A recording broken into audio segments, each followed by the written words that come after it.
ageze Imana yantumye ngo nze mbabwire ngo nagiye kubona mbona ikintu cyitwa ubwira kabiri.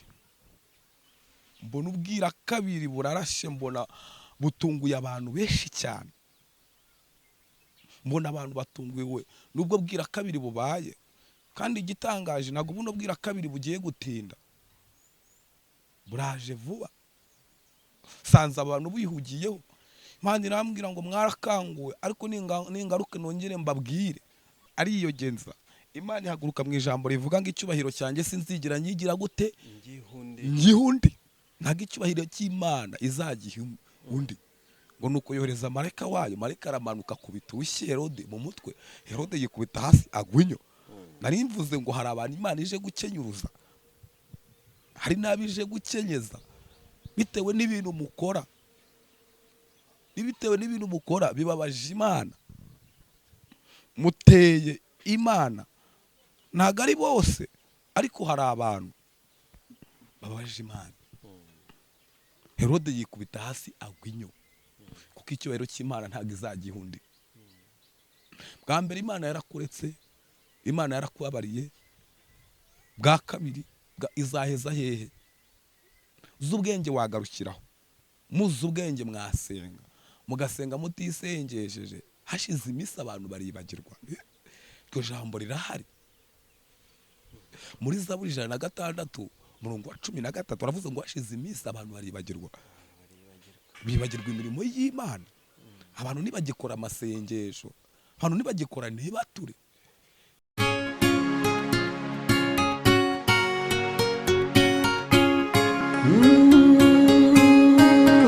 Emana we, Yesu we, ingoma yawe ni amamare. Reka tubasuhuze kandi tubifurize amahoro y'Imana, umugisha Imana itanga ubane namwe mwese, abari mu Rwanda n'abari hanze y'u Rwanda. Mwese nimugubwe neza kandi mugubwe neza cyane. Nkuko mubibona rero kuri kamera zacu, turi kumwe n'umukozi w'Imana, Emmanuel Prophete. Ntabwo twari duherukanye. Uraho neza Prophete? Uraho neza mwene data. Wongerejwe nta kibazo. Umeze neza? Ndashima Imana. Imana ishimwe. Umaze iminsi urimo urajya ku misozi itandukanye, uri gusenga wenyine. Nizere ko Imana yabanye nawe mu buryo bukomeye cyane. Iyo umuntu arimo arasenga Imana, Imana imwishira bingana nuko yayizeye. Kandi ibihe tugezemo ntabwo ari byo gucika intege, ahubwo ibihe tugezemo n'ibyo kongera tugasenga Imana, kuko turi mu bihe bikomeye cyane. Turi mu minsi ya nyuma. Yesu yabivuze neza, ku minsi ya nyuma benshi bazaba bihugiyeho, yego, benshi bazaba bashaka imiya, aho bagashatse ubwami bw'Imana. Benshi bazaba bahanze amaso ku by'isi. Satani azabahugura abantu benshi cyane nabo bahugurike, ariko siko byakagenze.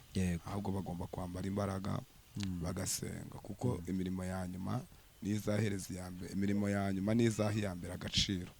Rero nari umugabo nihabwa intebe. Hari abantu bumva bagendera mu ijambo rivuga ngo haracyari ibyiringiro ngo yuko igiti cyatemwa ngo kijya cyongera kigashibuka, ariko ntabwo ariko byose bizashibuka. Hari ibidashibuka, hari ibidahura n'amazi. kandi koko ngo igiti gishibuka ari uko cyabonye amazi. Rero wowe uzi ko mu gihe Imana ikigutije ubuntu, uri muri cya giti cyahuye n'amazi, wagarukira aho ngaho. Yego. Nicyo nakwifuriza.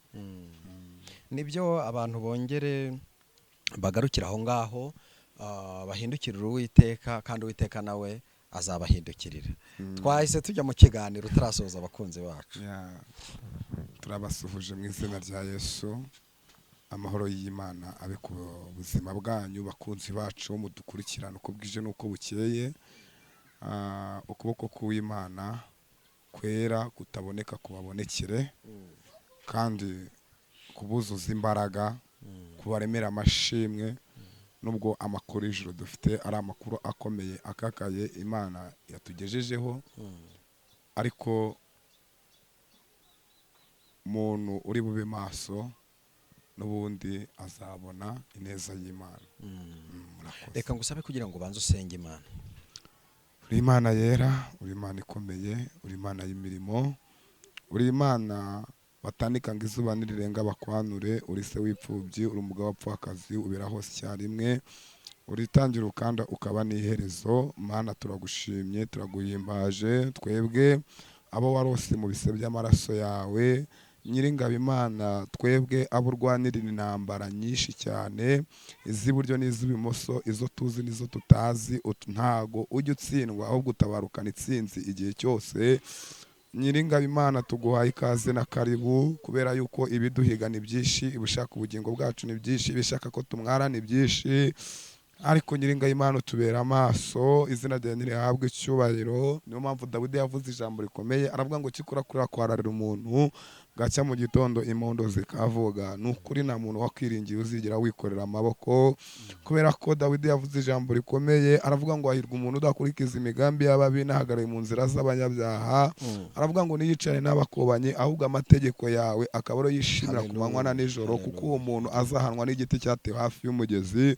Ngo ntabwo ibibabi byacu bijya bibasha kuma, kuko wa mugezi uvomerera kino giti. Yanivuze ngo niwambike imbaraga bwoko bwawe, kandi n'abatenebutse ubasange, kuko ibihe bikomeye cyane, ibihe tugiye kujyamo ni ibihe biruhije abagenzi, ni ibihe bikomeye. Wabinyeretse ngira ubwoba, ariko Nyiringabo Imana nukomeze intore zawe uzuvomerere.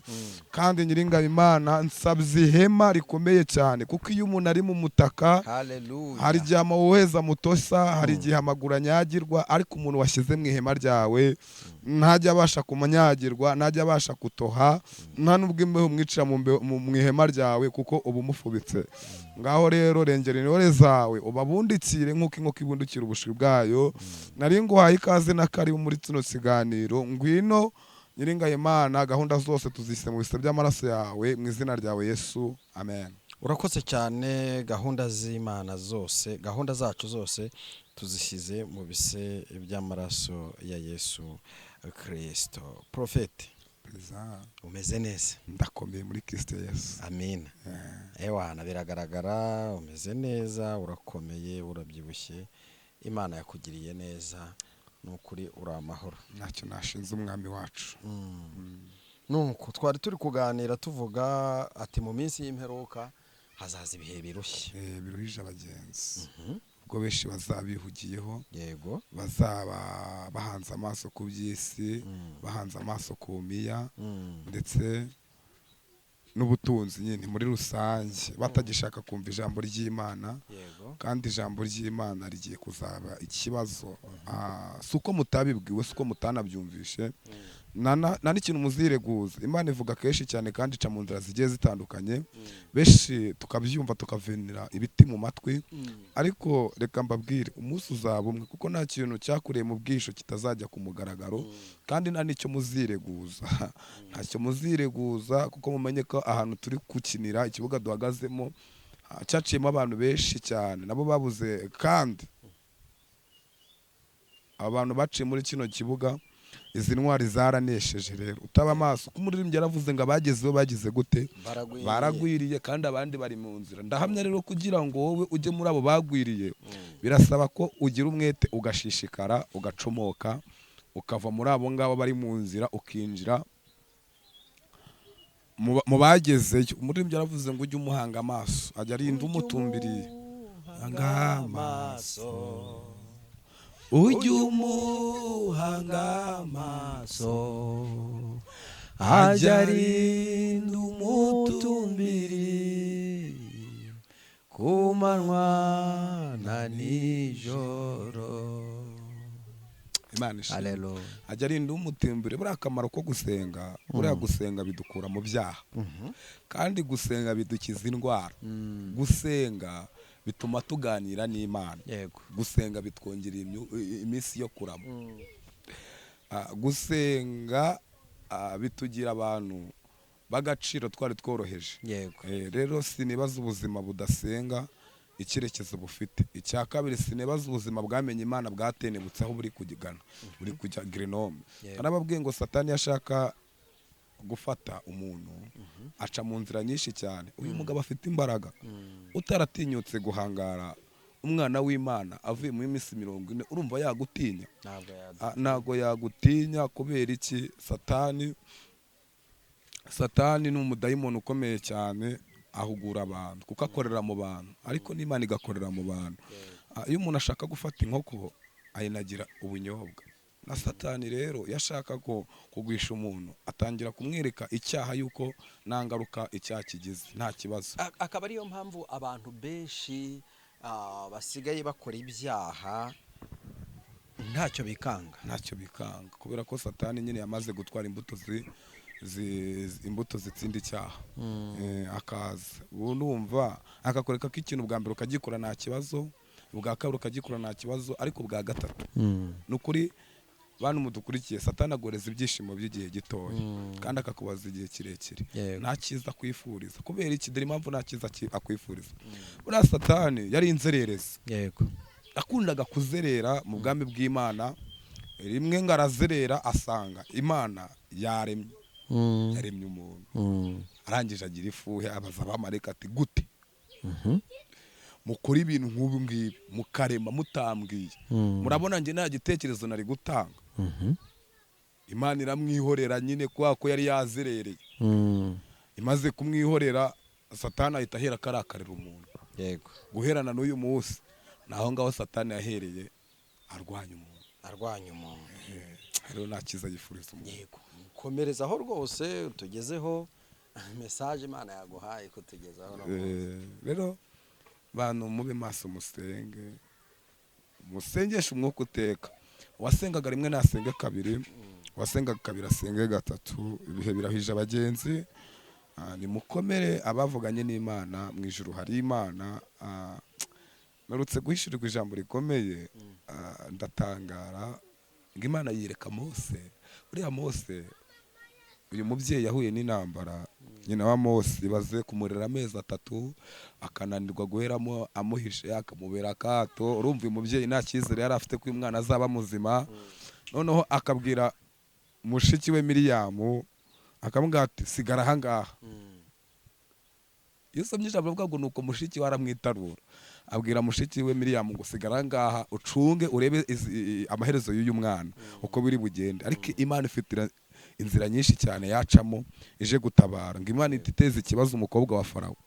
Umukobwa wa Farawo amanurwa n'inkungurwa, ajya koga, agezeyo ngabona akato, agatuma habaje. Bakimara kukamwegereza kano kato, umva Bibiliya ukuntu ivuze, ngo agapfunduye ngo arebye imyenda uyu mwana ateretsemo, ngo yumvishwe n'ukuntu uyu mwana ari kurira, yumvijwe n'iry'iki ry'Abaheburayo. Ngo mushiki we Miriyamu ahitaza aramubwira ngo reka njye kugushakira umuja w'Umuheburayo kaza azakorera uyu mwana. Umva hano ngendereye. Ngo nuko ahamagara nyina w'umwana.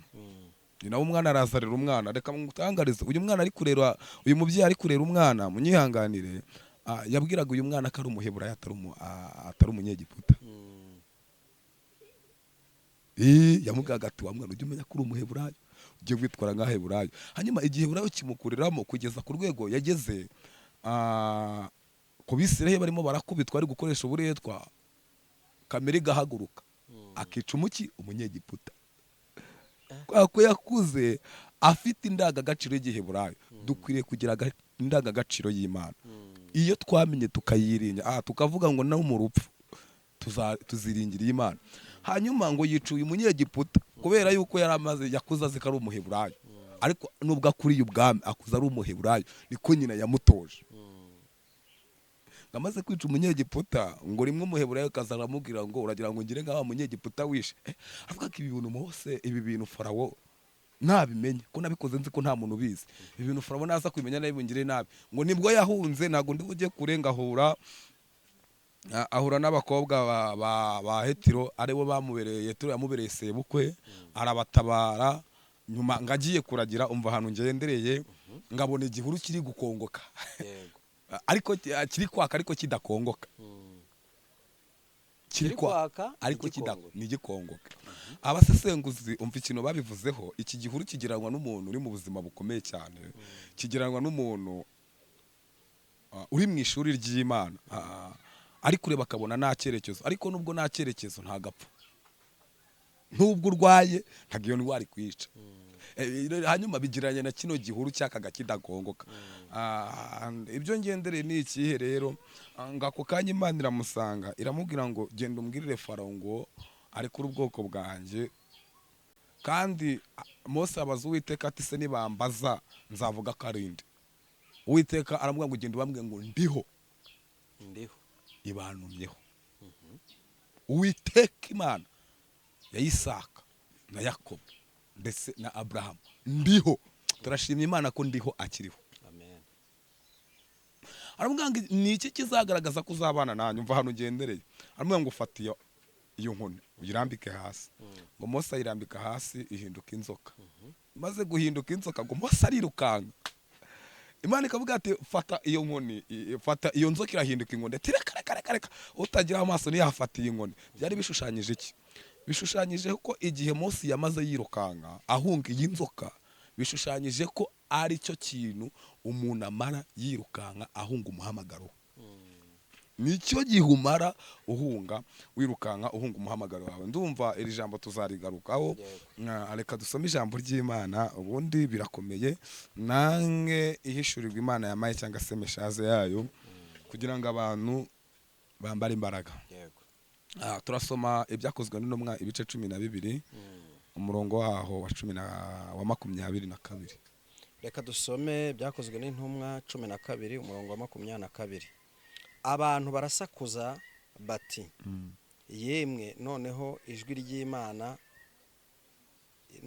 ni ijwi ry'Imana si iry'umuntu. Ariko muri ako kanya marayika w'umwami Imana aramukumbanya kuko adahaye Imana icyubahiro, ahera ko agwa inyo, umwuka urahera. Imana ikomera umugisha. Yesu aguha umugisha. Kandi nanone uyu ni umugabo bita Herode. Bibiri igaragaje Herode yakoze ikosa rikomeye cyane, afata Yakobo amukatiye igihanga. Ibyo abonye yuko binejeje abayuda ariyongeza, afata umugabo witwa Petero, ariko ibyo Imana ntiyabyihanganira, aramufungirana muri gereza. Imana yohereza marayika aza gufungura Petero, ngo hanyuma Imana iteza ikintu cyitwa Herode ubwibone. Ari abantu bafite ubwibone mu murimo w'Imana. Hari abantu Imana yahaye ariko ntibaha agaciro iby'Imana yabahaye, ahubwo bayishimisha kuyibabaza. Bayihemba kuyibabaza. Uko babivuga kose bayishimisha kuyibabaza. Bayihemba kuyibabaza ngo bagira ubwibone. Bumva yuko kuba barazamutse esikariye 6 bakazirangiza ko batasubira hasi. Nago muri esikariye hagora esikariye ya nyuma, ahubwo hagora esikariye ya mbere. Hagora gutangira. Si igitangaza rero kuba atangiye akazamuka yanamanuka. Ngo nuko Herode agira ikintu cyitwa ubwibone. Sindi bubitindeho cyane. Atangira kuvuga, abantu bajya bumva ari kuvuga bakumva ijwi ryiwe ni nk'iry'Imana. Ngo nuko Herode ariyogeza muri we, yihereza icyubahiro, yihereza maraka menshi cyane. Imana irarakara. Imana igira umujinya. Ndagira ngo mbabwire hari abantu Imana irakariye bitewe n'ibintu bari gukora. Imana yabahaye amazu. Ayo mazu yabahaye ntago ari ayo gukoreramo ibibi, nayo kubahisha Imana. Ayo mamodoka Imana yabahaye ntago ari ayo gusambaniramo, nayo kugira ngo icyubahiro cy'Imana kigaragare muri mwebwe. Ako gaciro Imana yabahaye ntago ari ako gutesha agaciro, ahubwo ni ukugira ngo impamvu icyatumye Imana ibikora ni ukugira ngo mufashe n'abandi, kuko Imana ihamagara umuntu umwe ikamuhamagaramo abantu benshi. Imana yarabatabaye ariko murarengwa, muribagirwa. Dore ibyaha byanyu byitugatugiye ku rugi rw'Uwiteka. Ngo nuko Herode ariyogeza. Imana ihaguruka mu ijambo rivuga ngo icyubahiro cyanjye sinzigira nyigira gute ngihundi. Ntago icyubahiro cy'Imana izagiha undi. Ngo nuko yohereza marayika wayo, marayika aramanuka kubita uwishye Herode mu mutwe. Herode yikubita hasi agwinyo. Nari mvuze ngo hari abantu Imana ije gukenyuruza, hari n'abije gukenyeza bitewe n'ibintu mukora. Bitewe n'ibintu mukora bibabaje Imana. Muteye Imana. Ntago ari bose, ariko hari abantu babaje Imana.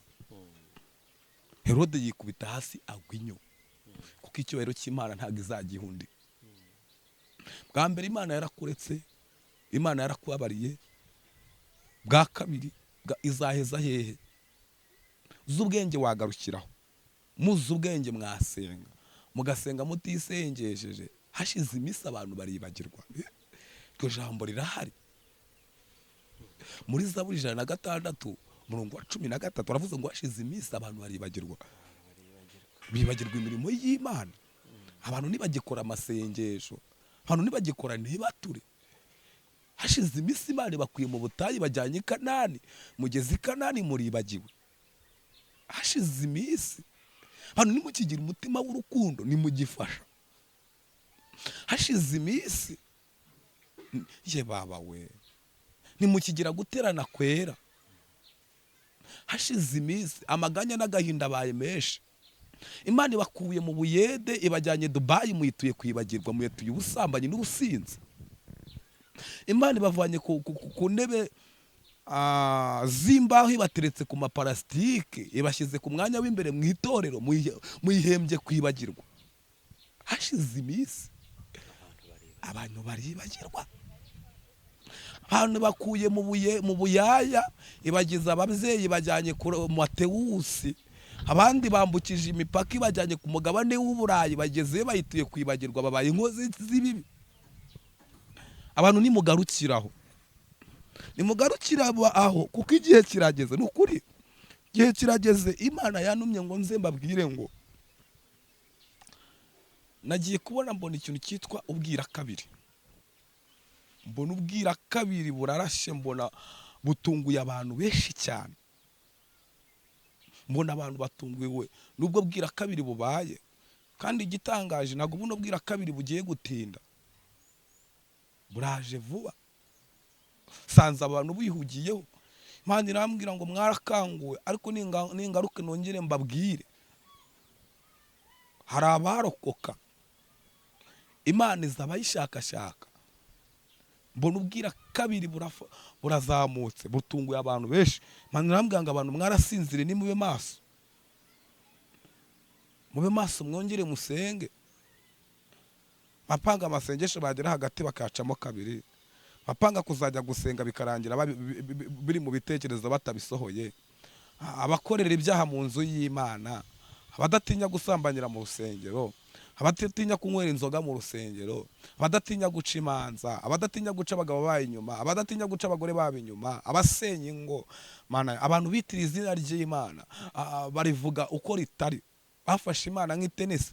Nabonye ubwira kabiri bumanuka.